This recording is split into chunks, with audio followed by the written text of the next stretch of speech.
एक समय की बात है कि कबूतरों का एक दल आसमान में भोजन की तलाश में उड़ता हुआ जा रहा था। गलती से वह दल भटककर ऐसे प्रदेश के ऊपर से गुजरा, जहां भयंकर अकाल पड़ा था। कबूतरों का सरदार चिंतित था। कबूतरों के शरीर की शक्ति समाप्त होती जा रही थी। शीघ्र ही कुछ दाना मिलना जरूरी था। दल का युवा कबूतर सबसे नीचे उड़ रहा था। भोजन नजर आने पर उसे ही बाकी दल को सूचित करना था। बहुत समय उड़ने के बाद कहीं वह सूखाग्रस्त क्षेत्र से बाहर आया। नीचे हरियाली नजर आने लगी तो भोजन मिलने की उम्मीद बनी। युवा कबूतर और नीचे उड़ान भरने लगा। तभी उसे नीचे खेत में बहुत सारा अन्न बिखरा नजर आया। चाचा, नीचे एक खेत में बहुत सारा दाना बिखरा पड़ा है। हम सबका पेट भर जाएगा। सरदार ने सूचना पाते ही कबूतरों को नीचे उतरकर खेत में बिखरा दाना चुनने का आदेश दिया। सारा दल नीचे उतरा और दाना चुनने लगा। वास्तव में वह दाना पक्षी पकने वाले एक बहेलिये ने बिखेर रखा था। ऊपर पेड़ पर तना था उसका जाल। जैसे ही कबूतर दल दाना चुगने लगा, जाल उन पर आ गिरा। सारे कबूतरों के सरदार ने माथा पीटा, और ये तो हमें फंसाने के लिए फैलाया गया जाल था। भूख ने मेरी अक्ल पर पर्दा डाल दिया था।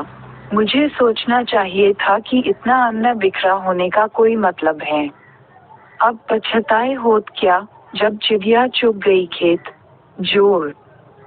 एक कबूतर रोने लगा, हम सब मारे जाएंगे।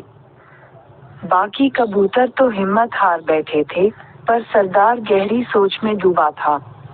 एकाएक उसने कहा, सुनो, जाल मजबूत है ये ठीक है, पर इसमें इतनी भी शक्ति नहीं कि एकता की शक्ति को हरा सके। हम अपनी सारी शक्ति को जोड़े तो मौत के मुंह में जाने से बच सकते हैं। युवा कबूतर फफड़ाया, चाचा, साफ साफ बताओ तुम क्या कहना चाहते हो। जाल ने हमें तोड़ रखा है, शक्ति कैसे जोड़े।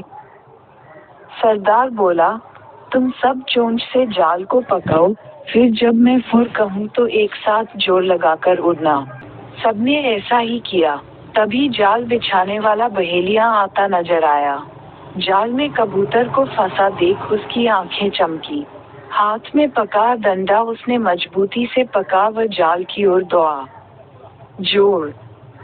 बहेलिया जाल से कुछ ही दूर था कि कबूतरों का सरदार बोला, फुर्र।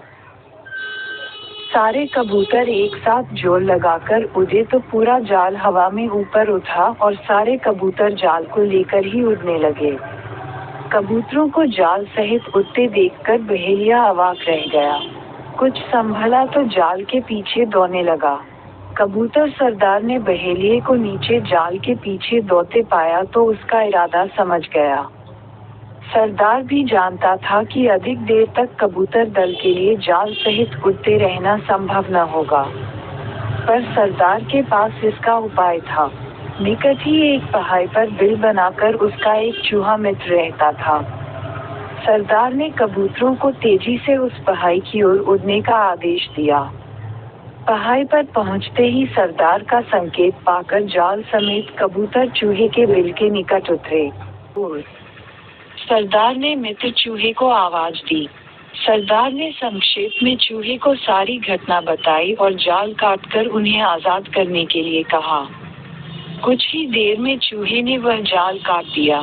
सरदार ने अपने मित्र चूहे को धन्यवाद दिया और सारा कबूतर दल आकाश की ओर आजादी की उड़ान भरने लगा।